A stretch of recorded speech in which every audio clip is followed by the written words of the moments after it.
نحمده ونصلي ونسلم على رسوله الكريم وأشهد أن لا إله إلا الله وحده لا شريك له وأشهد أن سيدنا ومولانا محمدا عبده ورسوله أما بعد فأعوذ بالله من الشيطان الرجيم بسم الله الرحمن الرحيم لقد كان لكم في رسول الله أسوة حسنة لمن كان يرجو الله واليوم الآخر وذكر الله كثيرا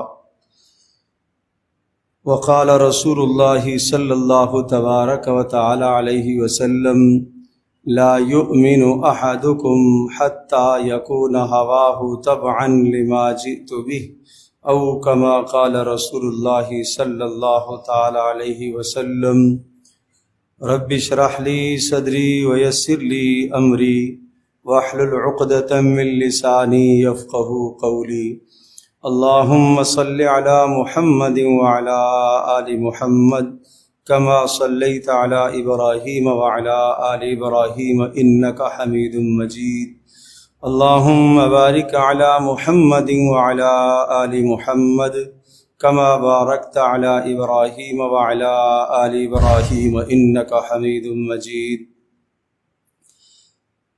پیارے رسول اکرم صلی اللہ تعالی علیہ وسلم کی زندگی اللہ تبارک و تعالی نے محفوظ کرائی۔ رسول اکرم صلی اللہ تعالی علیہ وسلم کی زندگی صرف اور صرف عبادات سے متعلق نہیں ہے، بلکہ رسول اکرم صلی اللہ علیہ وسلم کی مبارک زندگی گھر کے معاملات سے متعلق بھی موجود ہے۔ آج کی نشست میں ہم آپ کو رسول اکرم صلی اللہ تعالی علیہ وسلم کے گھر کی زندگی بتانا چاہتے ہیں۔ پیارے رسول صلی اللہ علیہ وسلم کے گھر کا ہم جائزہ اور دورہ کرتے ہیں کہ رسول اکرم صلی اللہ علیہ وسلم گھر میں کیسے رہتے تھے۔ حضرت عبداللہ بن عمر رضی اللہ تعالی عنہ اور ان کے ساتھ دو صحابی اور تھے، انہوں نے یہ سوچا کہ رسول اکرم صلی اللہ علیہ وسلم کے گھر کی زندگی کیسی ہوگی۔ شاید آپ گھر میں بہت لمبی نماز پڑھتے ہوں گے اور آپ جاتے ہی جائے نماز بچھا لیتے ہوں گے، سجدے میں پڑھے رہتے ہوں گے۔ چنانچہ انہوں نے رسول اکرم صلی اللہ تعالی علیہ وسلم کی زندگی کو جاننے کے لیے ازواج مطہرات سے رابطہ کیا۔ ظاہر ہے گھر کی زندگی بتانے کے لیے سب سے بہترین زندگی گھر کی رسول اکرم صلی اللہ علیہ وسلم کی گھر والیوں سے ہی پتہ چل سکے گی۔ حضرت عائشہ رضی اللہ تعالی عنہا سے پوچھا، میمونہ رضی اللہ تعالی عنہا سے پوچھا، صفیہ رضی اللہ تعالی عنہا سے پوچھا کہ رسول اکرم صلی اللہ علیہ وسلم کے گھر کی زندگی کیا تھی، تو تمام ازواج مطہرات کی طرف سے ایک ہی طرح کا جواب ملا کہ آپ گھر میں تشریف لاتے تھے تو ہمارے ساتھ عام آدمیوں کی طرح ہی رہتے تھے، کوئی خاص امتیاز نہیں ہوتا تھا، کوئی علیحدہ سے چیز آپ نہیں کرتے تھے، آپ نماز بھی پڑھتے تھے، آپ آرام بھی فرماتے تھے، آپ ہم سے بات چیت بھی کیا کرتے تھے، آپ ہمارے ساتھ ہنسی مذاق بھی کرتے تھے، یعنی جس طرح سے ایک عام آدمی گھر میں رہتا ہے آپ اس طرح سے گھر کی زندگی گزارتے تھے۔ تو ان تینوں اشخاص نے یہ سمجھا کہ رسول اکرم صلی اللہ تعالی علیہ وسلم کے گھر کی زندگی اس طرح سے اس لیے تھی کہ رسول اکرم صلی اللہ تعالی علیہ وسلم تو بخشے بخشائے ہیں، آپ کو تو یہ عبادت کرنے کی ضرورت بھی نہیں ہے، اور ہم امتی ہیں، ہمارے لیے تو بہت زیادہ محنت کی ضرورت ہے۔ چنانچہ ایک نے کہا کہ میں کیا کروں گا، میں ساری رات عبادت کیا کروں گا، ایک نے کہا کہ میں سارا دن روزہ رکھوں گا، ایک نے کہا کہ میں شادی نہیں کروں گا تاکہ میری زندگی عبادت میں صرف ہو جائے۔ رسول اکرم صلی اللہ تعالی علیہ وسلم کو ان تینوں کی باتوں کا پتہ چلا اور ارادوں کا پتہ چلا تو آپ نے ان تینوں اشخاص کو بلایا اور آپ نے ناراضگی کا اظہار فرمایا اور آپ نے یہ ارشاد فرمایا کہ دیکھو میں گھر میں جاتا ہوں اور میں گھر میں کھانا بھی کھاتا ہوں اور میں آرام بھی کرتا ہوں اور میں نماز بھی پڑھتا ہوں اور میں نے شادیاں بھی کر رکھی ہیں، اور جو آدمی میری سنت سے اعراض کرے گا وہ میرا نہیں ہے۔ فمن رغب عن سنتی فلیس منی، جو میری سنت سے اعراض کرے گا وہ میرا نہیں ہے۔ تو پیارے رسول صلی اللہ تعالی علیہ وسلم نے انہیں اعتدال سکھایا، اور آن حضرت صلی اللہ تعالی علیہ وسلم کے گھر کی زندگی، حضرت عائشہ رضی اللہ تعالی عنہا ارشاد فرماتی ہیں کہ پیارے رسول صلی اللہ تعالی علیہ وسلم گھر میں کیا کرتے تھے؟ فرمایا آپ علیہ الصلوۃ والسلام کان یخسف النعل، گھر میں اگر جوتا پھٹ جائے تو آپ اپنے جوتے کو خود درست کر لیا کرتے تھے، جوتا خود سی لیا کرتے تھے۔ جب جوتا سی لیا کرتے تھے تو جوتے کو صاف کرنا اور پالش کرنا اگر سنت کی نیت سے آدمی کرے گا تو اس پر بھی اسے ثواب ملے گا۔ نمبر 2، پیارے رسول صلی اللہ تعالی علیہ وسلم وَيُرَقِّعُ الثَّوْبَ، آپ اپنے گھر میں اپنے کپڑے کو خود سی لیا کرتے تھے۔ کپڑا کوئی پھٹ گیا ہے، قمیص پھٹ گئی ہے، چادر کا کوئی حصہ پھٹ گیا ہے تو آن حضرت صلی اللہ تعالی علیہ وسلم اسے خود سی لیا کرتے تھے۔ سوئی اٹھا کر دھاگا ڈال کر سنت کی نیت کر کے کپڑے کو ایک ٹانکا لگانا یہ بھی باعث ثواب ہے۔ صرف ثواب نماز پڑھنا نہیں، صرف ثواب روزہ رکھنا نہیں، مگر نیت تو بدلو، نیت سنت کی کرو، نیت سنت کی کرو۔ کپڑے کو گھر کے اندر رہ کر پیوند لگانا یہ بھی رسول اکرم صلی اللہ تعالی وسلم کی مبارک سنت ہے۔ اگر ایک شخص اپنے گھر میں یہ کام کرتا ہے اور وہ سنت کی نیت کر کے کرتا ہے تو کپڑے کا پیوند لگانا بھی باعث ثواب، باعث اجر اور عبادت ہے۔ اسی طرح سے ارشاد فرمایا پیارے رسول صلی اللہ تعالی علیہ وسلم گھر کے کام کاج میں گھر والیوں کے ہاتھ بٹایا کرتے تھے۔ خواتین گھر میں کام کر رہی ہیں، آن حضرت صلی اللہ تعالی علیہ وسلم گھر میں ہاتھ بٹایا کرتے تھے، اور اس ہاتھ بٹانے کی تفصیل یہ ذکر فرمائی کہ آپ گوشت کاٹ دیا کرتے تھے، آپ سبزی کاٹ دیا کرتے تھے۔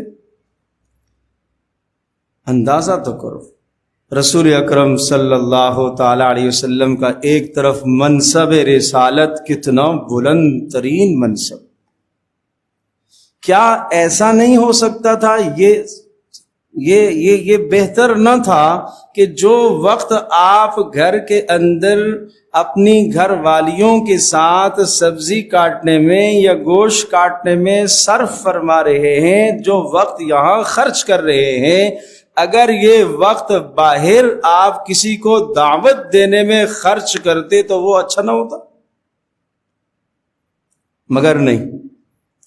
مگر نہیں، رسول اکرم صلی اللہ تعالی علیہ وسلم نے اپنی سیرت طیبہ سے یہ سمجھایا ہے کہ گھر کی زندگی ایک مرد کو بحیثیت شوہر کے کیسے گزارنی چاہیے۔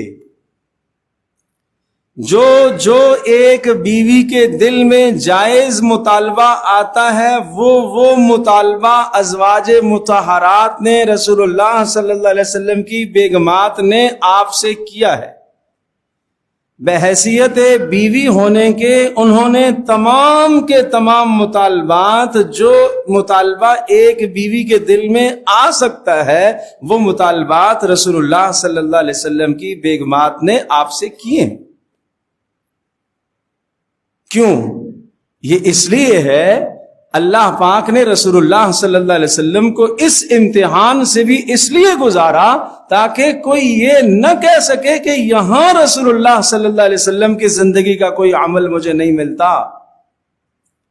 اگر کوئی آدمی باہر کسی منصب میں ہے، باہر اس کو 4 6 8 10 اس کے خادم نوکر ملازم لگے ہوئے ہیں، اور گھر کے اندر اگر اس نے اپنی گھر والی کو کسی کام کا کہہ دیا اور گھر والی نے آگے کام کر کے نہ دیا تو یہ چیخنے لگ جائے کہ باہر تو لوگ میری اتنی خدمت کرتے ہیں اور یہ کرتے ہیں اور وہ کرتے ہیں اور تم گھر میں کچھ نہیں کرتی ہو. نہ، رسول اللہ صلی اللہ علیہ وسلم نے اپنے عمل سے بتلایا ہے کہ باہر تمہارا منصب، تمہارا مقام کتنا ہی بلند کیوں نہ ہو، گھر کے اندر تم اپنی اہلیہ کے ساتھ ایک شریک حیات کی طرح رہو گے، برابر برابر کا معاملہ کرو گے.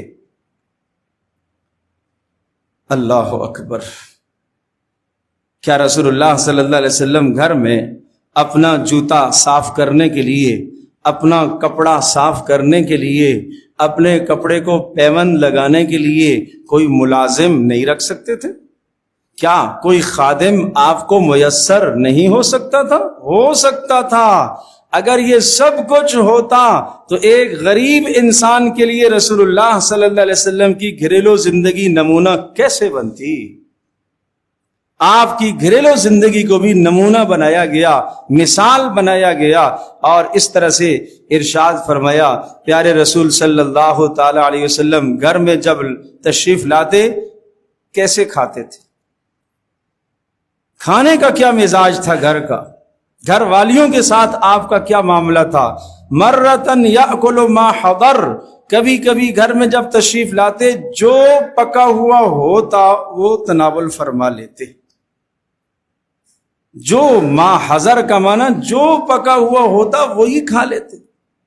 کوئی علیحدہ سے اہتمام اور التزام آپ نہیں چاہتے تھے، اور فرمایا کہ ولا يرد ما وجد، جو گھر میں کھانا پکا ہوا ہوتا اس کو آپ رد نہیں کرتے تھے.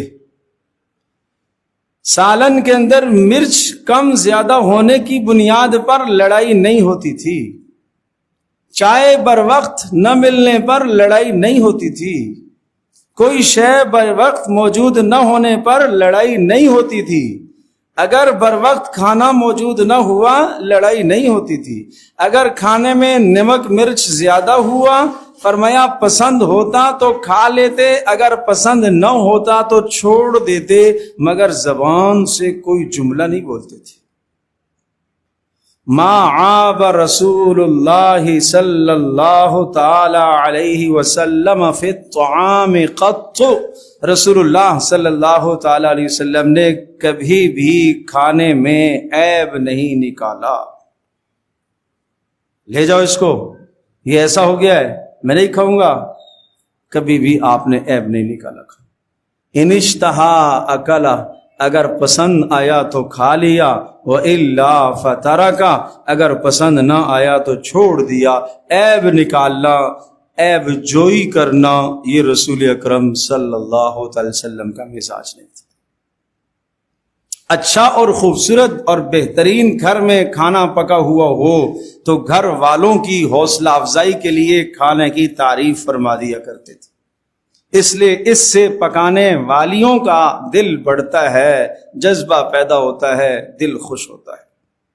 کیا ہی خوبصورت زندگی ہے گھر کی، کیا ہی محبت کی زندگی ہے گھر کی. حضرت عائشہ رضی اللہ تعالی عنہا سے کہا، عائشہ جب تم مجھ سے ناراض ہوتی ہو تو مجھے محسوس ہو جاتا ہے، جب تم مجھ سے ناراض ہوتی ہو تو مجھے محسوس ہو جاتا ہے. اللہ اکبر، اللہ اکبر. رسول اکرم صلی اللہ تعالی علیہ وسلم سے گھر میں ازواج مطہرات نے ناراضگی بھی کی ہے. کیوں؟ ایک بیوی میاں کی زندگی میں ناراضگی بھی ہو جاتی ہے، اور میرے لیے اور آپ کے لیے نمونہ ہے کہ اگر بیوی گھر میں ناراض ہو جائے تو آدمی کو کیا کرنا چاہیے؟ ڈنڈا نہیں اٹھانا چاہیے، جوتا نہیں اٹھانا چاہیے، لڑائی نہیں کرنی چاہیے، معاملے کو بہتر کرنا چاہیے، معاملے کو اچھا کرنا چاہیے. اب رسول اکرم صلی اللہ تعالی علیہ وسلم کیا ارشاد فرما رہے ہیں؟ عائشہ جب تم ناراض ہوتی ہو تو مجھے محسوس ہو جاتا ہے. عائشہ رضی اللہ تعالی عنہا نے پوچھا کہ آپ کو کیسے محسوس ہو جاتا ہے؟ اس کو کہتے ہیں بیوی کے مزاج کو سمجھنا.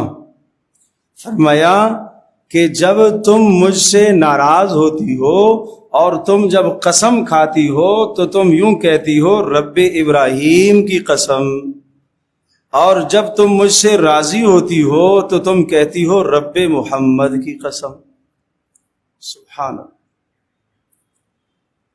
تو ہم عائشہ رضی اللہ تعالی عنہا پر قربان جائیے، انہوں نے بھی ارشاد فرمایا اے پیارے نبی صلی اللہ تعالی علیہ وسلم، اللہ کی قسم صرف آپ کا نام ہی چھوڑتی ہوں، آپ کو نہیں چھوڑتی۔ جو میں یہ کہتی ہوں کہ رب ابراہیم کی قسم، اس وقت آپ کا نام نہیں لیتی، بس صرف وہ نام کا تذکرہ نہ کرنا اور زبان پر آپ کا نام نہیں لاتی، باقی آپ کی محبت اسی طرح سے ہوتی ہے۔ تو یہاں کیا سمجھایا کہ اگر بیوی بھی کبھی غصے کا اظہار کر دے تو آدمی کو برداشت کر لینا چاہیے، اس لیے کہ یہ ازدواجی زندگی کے اندر، یہ میاں بیوی کی مشترکہ زندگی کے اندر یہ ہو سکتا ہے۔ اور اگلی بات سنیے، رسول اکرم صلی اللہ تعالی علیہ وسلم گھر میں ہیں، حضرت عائشہ رضی اللہ تعالی عنہا کو آپ نے پینے کے لیے پیالہ عنایت فرمایا، حضرت عائشہ رضی اللہ تعالی عنہا نے اس سے پیا، پھر رسول اکرم صلی اللہ تعالی علیہ وسلم اس پیالے کو ہاتھ میں لیتے ہیں اور عائشہ سے پوچھتے ہیں عائشہ کہاں تو نے منہ لگایا؟ میں بھی وہاں ہی منہ لگا کر پیوں گا۔ یا یوں کہا کہ عائشہ دیکھو تم نے یہاں منہ لگا کر پیا تھا نا، میں بھی وہاں ہی منہ لگا کر پی رہا ہوں۔ یہ کیا کیا؟ یہ رسول اللہ صلی اللہ علیہ وسلم نے اپنی گھر والی کے ساتھ محبت کا اظہار فرمایا ہے، محبت کا اظہار فرمایا ہے۔ اب سنیے، لقد کان لکم فی رسول اللہ اسوۃ حسنہ، تمہارے لیے رسول اللہ صلی اللہ علیہ وسلم کی زندگی خوبصورت نمونہ۔ مجھے بتائیے، بیوی کے ساتھ محبت کا اظہار کرنا کوئی جرم؟ اگر کوئی آدمی بیوی کے ساتھ محبت کا اظہار کرے اور سنت کی نیت کرے اور ثواب کی نیت کرے تو ثواب ہی ثواب ہے، عبادت ہی عبادت ہے۔ آج تک کسی نے یہ اس سنت پر عمل کی؟ آپ کا کیا خیال ہے کہ سنتوں کا تعلق صرف مسجد سے ہی؟ سنتوں کا تعلق صرف نماز ہی سے؟ سنتوں کا تعلق صرف روزے ہی سے ہے؟ یہ بھی تو گھر کی زندگی ہے۔ محبت کا اظہار کرنا، محبت کو جتلانا، محبت کو بتلانا اور محبت کو ظاہر کرنا اور پیار محبت سے اور اخلاق سے بات کرنا، یہ رسول اکرم صلی اللہ علیہ وسلم کا اسوہ حسنہ ہے۔ یہاں صرف ایک بیوی ہے گھر میں تو لڑائی جھگڑے دھنگا فساد، وہاں رسول اللہ صلی اللہ علیہ وسلم دنیا سے پردہ جب فرما رہے، گھر میں 9 ازواج مطہرات، 9 بیویاں، 9 بیگمات محمد رسول اللہ صلی اللہ علیہ وسلم کے گھر میں، وہ 9 کی 9 کوئی ایک خاندان کی نہیں، مختلف خاندانوں کی، مختلف قبائل کی اور مختلف فیملیوں کی اور مختلف گھرانوں کی عورتیں ہیں، مختلف مزاجوں کی عورتیں ہیں۔ ہر قسم کی مزاج کی خاتون کے ساتھ پیارے رسول صلی اللہ علیہ وسلم کا خوبصورت نباہ موجود ہے، خوبصورت نباہ موجود ہے۔ اللہ اکبر۔ تو میں یہ عرض کر رہا ہوں، ایک کے ساتھ یہاں لڑائی ہو رہی ہے اور ایک کے ساتھ چپکلش ہو رہی ہے کہ پورا محلہ سنتا ہے اور پورے محلے کو خبر ہو جاتی ہے کہ فلاں کے گھر میں آج ہنگامہ برپا ہوا ہے اور لڑائی ہوئی ہے اور مار کوٹ ہوئی ہے، مار پیٹ ہوئی۔ اللہ، ظلم ہے بھائی، ظلم۔ حضرت انس رضی اللہ تعالی عنہ ارشاد فرماتے ہیں، میں نے رسول اکرم صلی اللہ تعالی علیہ وسلم کی خدمت میں 10 سال گزارے، بچپن کا زمانہ گزارا، یعنی وہ زمانہ انس رضی اللہ تعالی عنہ کا رسول اکرم صلی اللہ تعالی علیہ وسلم کے گھر میں گزرا جب انس چھوٹے تھے، نابالغ تھے، ازواج مطہرات کے سامنے آنا جانا بھی ہوتا تھا، وہ بچپن کا زمانہ گزارا۔ فرمایا کبھی بھی آپ نے کسی بیوی پر ہاتھ نہیں اٹھایا، کبھی بھی کسی بیوی پر ہاتھ۔ اتنی شادیوں میں تو کبھی تو ایسی نوبت آ جاتی کہ آپ نے کوئی ہاتھ اٹھایا ہو، کبھی تو ایسی نوبت آ جاتی کہ آپ نے کوئی گالی دی ہو، کبھی تو کوئی ایسی نوبت آ جاتی کہ آپ نے سخت ڈانٹا ہو؟ نہ، اللہ کے معاملے میں ارشاد فرمایا جہاں اللہ کے حق کو ضائع کیا جا رہا ہو، پامال کیا جا رہا ہوتا تو وہاں ناراضگی کا اظہار فرما لیا کرتے تھے، وہاں ناراضگی کا اظہار فرماتے تھے، اور اس ناراضگی کا اظہار کا فرمانا وہ بھی اللہ کی رضا کے لیے ہوتا تھا۔ تو محمد رسول اللہ صلی اللہ تعالی علیہ وسلم کی گھر کی زندگی ہمارے لیے نمونہ، ہمارے لیے نمونہ ہے۔ حضرت عائشہ رضی اللہ تعالی عنہا اور حضرت صفیہ رضی اللہ تعالی عنہا کے درمیان میں ایک مرتبہ کوئی بات ہو گئی۔ حضرت عائشہ رضی اللہ تعالی عنہا نے کوئی جملہ ارشاد فرما دیا جو نامناسب تھا۔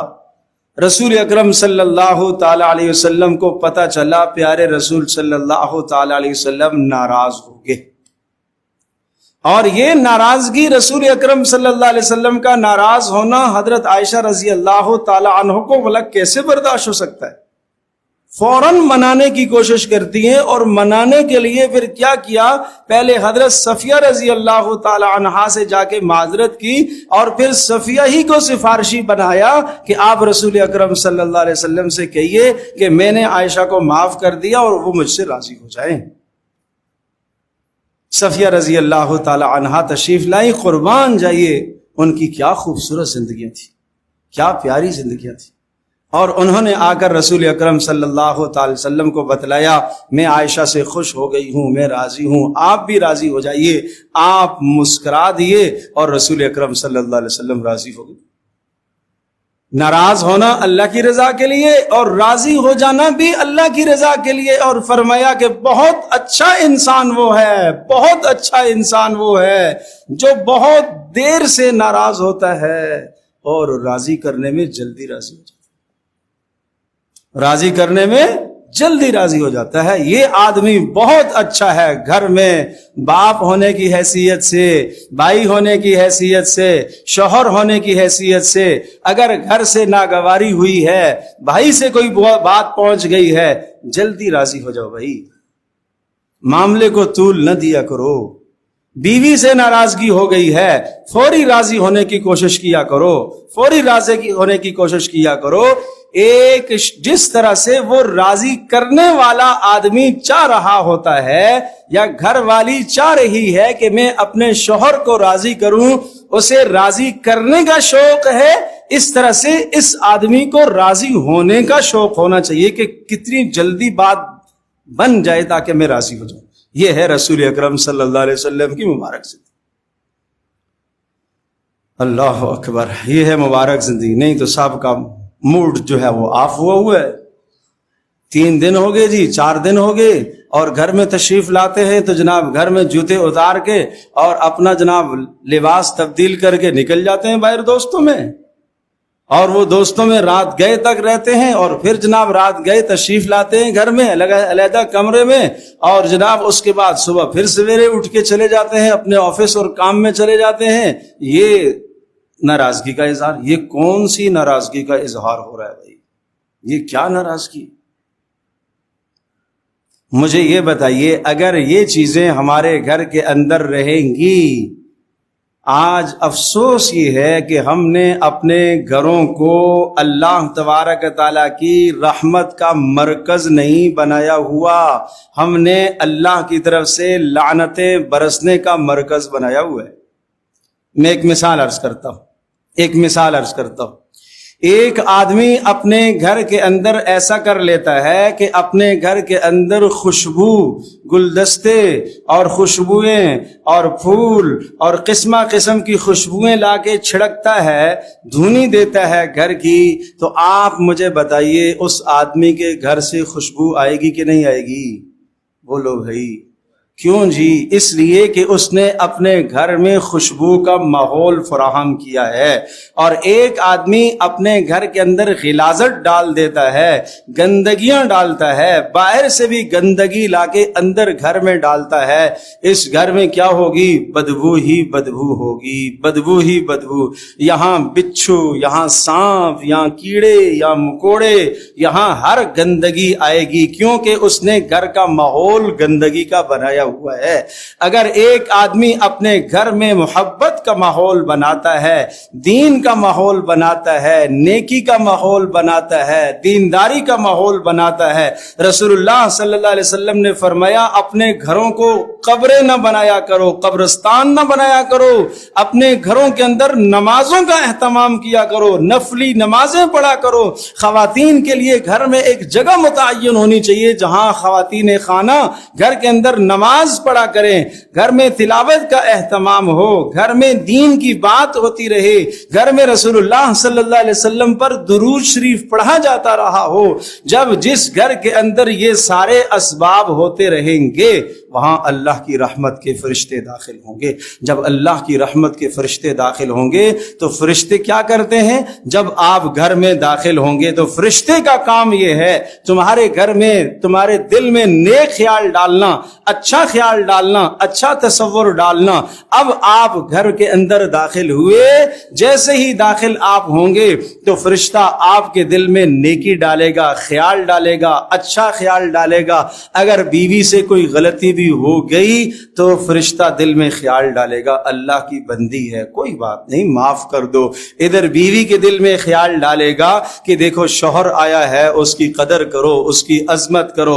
ادھر ماں کے دل میں خیال ڈالے گا دیکھو بیٹا آیا ہے، اس کی عظمت ہے، اس کی قدر کرو، اس کا خیال رکھو، یہ تھکا ہوا باہر سے آیا ہے، اسے محبت دو، اسے وقت دو۔ باپ کے دل میں خیال ڈال رہا ہے اولاد بیٹا آیا ہے، اسے وقت دو، اسے محبت دو، اسے اہمیت دو۔ یہ کون؟ یہ فرشتہ خیال ڈالتا ہے۔ تو مجھے بتاؤ ادھر سے بھی نیک خیال، ادھر سے بھی نیک خیال، تو گھر میں محبتیں پیدا ہوں گی کہ نہیں ہوں گی؟ محبتیں پیدا ہوں گی۔ اور اگر غلاظت ہوئی، گھر میں گندگی ہوئی اور نجاست ہوئی تو پھر کیا ہوگا؟ پھر شیاطین اس گھر میں آئیں گے، فرشتے تو نہیں آئیں گے۔ فرشتوں کا داخلہ تو بند کر دیا آپ نے۔ اب وہاں کیا ہوں گے؟ شیاطین آئیں گے، وہاں جنات آئیں گے، وہ تو لعنتیں لے کر آئیں گے، وہ تو گندگیاں لے کر آئیں گے۔ اور شیطان کیا ڈالتا ہے؟ وہ دل میں گناہ کا خیال ڈالتا ہے۔ اب گھر میں یہ آدمی داخل ہوا، راستے میں کوئی چیز رکھی ہوئی ہے اور اس کے چیز کے ساتھ ٹکر لگ گئی اور گرتے گرتے بچا یا گر گیا، شیطان نے فوری خیال ڈالا یہ گھر کی سلیقہ مند عورت نہیں ہے، سلیقہ مند عورت نہیں ہے، ایک دم ڈانٹے گا، عقل نہیں ہے تمہارے اندر، کیسا تم نے اس کو رکھا ہے، مجھے لگی ہے۔ اور ادھر اس کے دل میں بھی برا خیال آیا، یہ کیا کہے گا؟ اندھے ہو، دیکھ کے نہیں چلتے ہو تم؟ یہ ہے برا خیال، یہ ہے برا خیال۔ اور اس برے خیال کے نتیجے میں گھر میں ہو گیا جھگڑا، اور اس جھگڑے کے نتیجے میں پھر ہو گئی طلاق۔ پھر بات یہاں تک نہیں، دو خاندان بچھڑ گئے، پھر بات یہاں تک نہیں، اولادیں تباہ ہو گئیں۔ اور اگر گھر میں دین کا ماحول قائم ہو، خوبصورت تلاوت کا ماحول قائم ہو، نماز روزے کا ماحول قائم ہو، اب گھر کے اندر داخل ہوا، جناب راستے میں کوئی چیز پڑی ہوئی ہے، ٹکراؤ ہو گیا، گرنے لگا، گرتے گرتے بچا، تو فرشتہ خیال ڈالے گا گھر میں خاتون خانہ صبح سے لے کر شام تک بیچاری کام کرتی رہتی ہے، ایک چیز رہ گئی ہوگی، کوئی بات نہیں، یہ ہے نیک خیال۔ ادھر اس نے دیکھا میرے شوہر کو ٹکر لگی ہے اور جناب گرتے گرتے بچا ہے، یہ تھوڑی تھوڑی پہنچ گئی، لگی تو نہیں آپ کو، یہ میری غلطی ہے، میرا قصور ہے، میں نے چیز راستے میں رکھ دی۔ مجھے بتاؤ ادھر بھی اچھا خیال ادھر بھی اچھا خیال، محبت پیدا ہوگی کہ نہیں ہوگی؟ یہ ہے گھر کا ماحول، یہ ہے رسول اللہ صلی اللہ علیہ وسلم کی زندگی۔ تو پیارے رسول صلی اللہ تعالیٰ علیہ وسلم کے گھر کی زندگی عرض کر رہا تھا. رسول پاک صلی اللہ تعالیٰ علیہ وسلم فرمایا وَإِن وَجَدَ تَمْرًا دُونَ خُبْزِهِ أَكَلَا. اگر گھر میں تشریف لاتے, آج روٹی نہیں پک سکی گھر میں, کوئی بھی وجہ ہو سکتی ہے بھائی, آج روٹی نہیں پک سکی, کیا کھجور سامنے رکھ دی گئی, آپ نے کھجور کو تناول فرما لیا, کھا لیا, روٹی کی جگہ پر آج کھجور پر آپ نے گزارا کر لیا. وَإِن وَجَدَ لَبْنًا دُونَ خُبْزِهِ اكْتَفَى بِهِ. آج گھر میں روٹی نہیں بن سکی مگر دودھ پیش کر دیا گیا تو آپ نے دودھ پی لیا, روٹی کی جگہ پر دودھ پی لیا اور روٹی کی جگہ پر دودھ پر ہی اکتفا کر لیا. یہ ہے خوبصورت زندگی, یہ ہے پیاری زندگی. اور فرمایا وَإِن وَجَدَ بِطِّيخًا أَوْ رُطْبًا أَوْ رُطْبًا أَكَلَهُ. کبھی کبھی گھر میں کیا کرتے, کبھی کبھی گھر میں خربوز اور کھجور دونوں کو ملا کر تناول فرما لیتے, کھا لیتے. ایک کی تاثیر گرم, ایک کی تاثیر ٹھنڈی, تاکہ جسم کے اندر مزاج بھی درست رہے اور پیٹ بھی بھر جائے, ضرورت بھی پوری ہو جائے.